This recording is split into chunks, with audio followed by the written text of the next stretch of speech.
guys! Welcome back to my YouTube channel. At kung hindi ka pa po belong sa aking YouTube channel, please click the subscribe button and the tiny bell para lagi kang updated sa mga videos ko.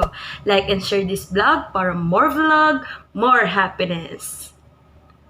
Ayun na nga, nandito na naman ako, nagbabalik na naman si Chini sa pag-vlog.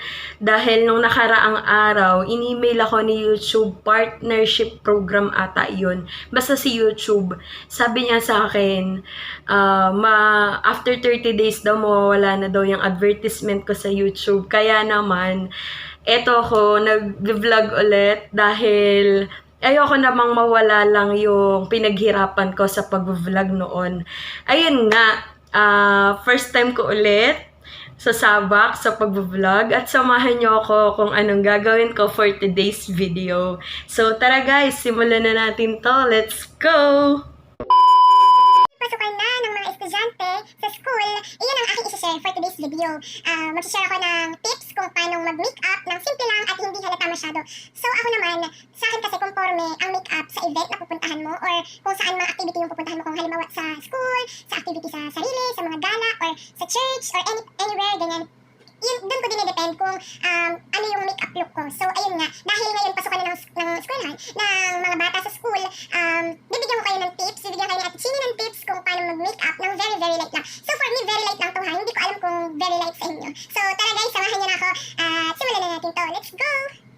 Sa mga may alam dyan, sa mga makeup, di ba girls, sa una nating ginagawa, nagbabasa muna ng mukha, naghuhugas ng face. So, tapos na ako maghugas. And then after that, first kong ina-apply yung foundation, liquid foundation kasi para matakpan yung mga, yung mga sumpa dyan, Di ba? Ang daming sumpa dyan eh. So, tatakpan natin yan ng liquid foundation, ng mga tigibig na lumalabas kapag kabuwanan na, kapag marami ka ng bisita. So, ayun, we will use foundation, liquid foundation. So, ayun. Kung anong foundation na gamit nyo, yun yung nyo.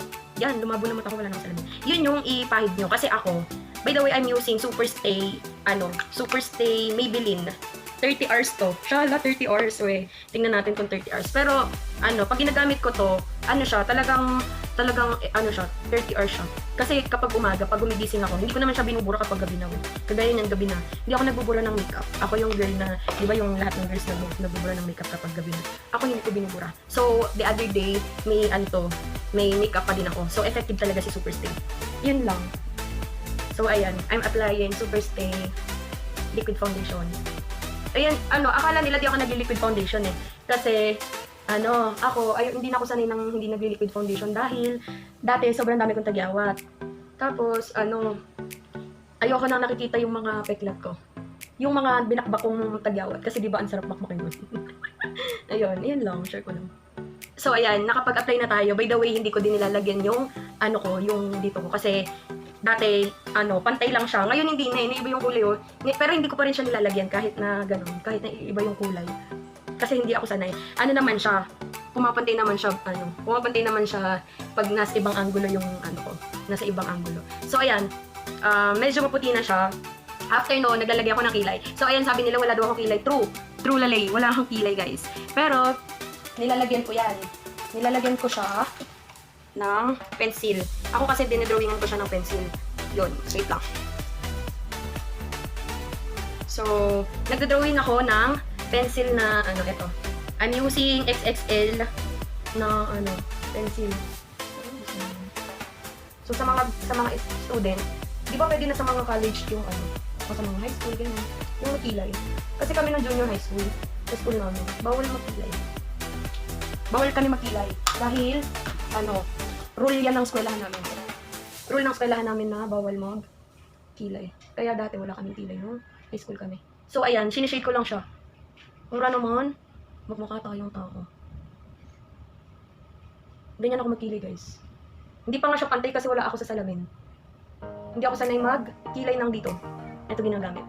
Naiiba yung, naiiba yung lengguwahe. Lengguwahe. Nagiging na siya. Chinese na yung, Imbis na Tagalog lang. Alam niyo yung sulit ng mga Chinese? Iba-iba siya sa sulit ng Chinese. Iba-ibang direction. So, ayun guys. Wait lang, hindi ko alam kung perfect na to. Pero for me, okay na to. Kasi di naman ako aalis ng bahay. Pero ganito yung makeup, ganito yung kilay. Tignan natin. Dahil wala akong salamin. Check natin muna. Check natin. O, diba? Pakak. Kahit ano lang yan. Ayan, ganyan ako ang kapal. Pero ano lang siya. Nipisan nyo na lang. Nahirapan kasi ako magkilay kapag, ayan, hindi maka. Ayan, may kilay na tayo, guys. After nyan, after ng kilay, naglalagay ako ng, kasi ako hindi na ako nag-school ngayon eh. Actually, kakagraduate ko lang. Tapos, pag pumapasok ako, hindi ako nag-eyeshadow. Pero, let's try to put some eyeshadow na hindi naman gano'n siyang halata. So, hanap tayo ng shade na medyo, ano lang siya, light. So, ito yung eyeshadow. This is Pro Rich. Binili ko lang to sa, ano, hindi ko maalam kung anong tatak nito eh. Pro Rich. Binili ko siya sa Robinson department store. So, wag tayo mag eyeshadow na talagang kitang-kita. So, we will only choose this one and this one. So, ganyan. Then, let's put here on the top of our eyes. So, let's go. Para hindi siya ganong halata. Di ba? Halata pa din. Pero hindi siya ganon ka tinginin. Kumbaga, simple lang. Tsaka, hindi natin kailangan ng eyeshadow sa school. Pero, kung eyeshadow is life kayo, lagyan nyo. Hindi naman need na eyeshadow sa school eh. Kasi, pang everyday look lang naman to. Everyday pasok look, ganyan. Ayan, hindi naman siya ganong halata. Lalo kung may salamin ka. O, diba? Hindi naman siya ganong halata. So, after nun, naglalagay naman ako ng lipstick. So, ako naman, ayoko ng lipstick. Gusto ko lang lip balm. So, I'm using Sis Lady Lip Balm. Ayan. Di ba pag pumapasok tayo, hindi naman tayo nag-heavy lipstick dahil pampasok sa school eh. Yung iba lip tint lang, ganun. Yung iba lip balm. So, ako, ito gagamitin ko kung papasok ako. Ayan, di ba? Hindi siya ganun ka halata. So, after nun, ito na yun eh. Ito na yung look. Pero yung iba, naglalagay pa ng mascara. Dahil, gusto nila, lumalabas yung mga hair nila sa eyes. So, ba yan? May ubo kasi si girl eh. Ayan, lagyan natin ng bahagya. Ako hindi ako nagaganito eh. Dahil hindi ganun kakapal yung, ko.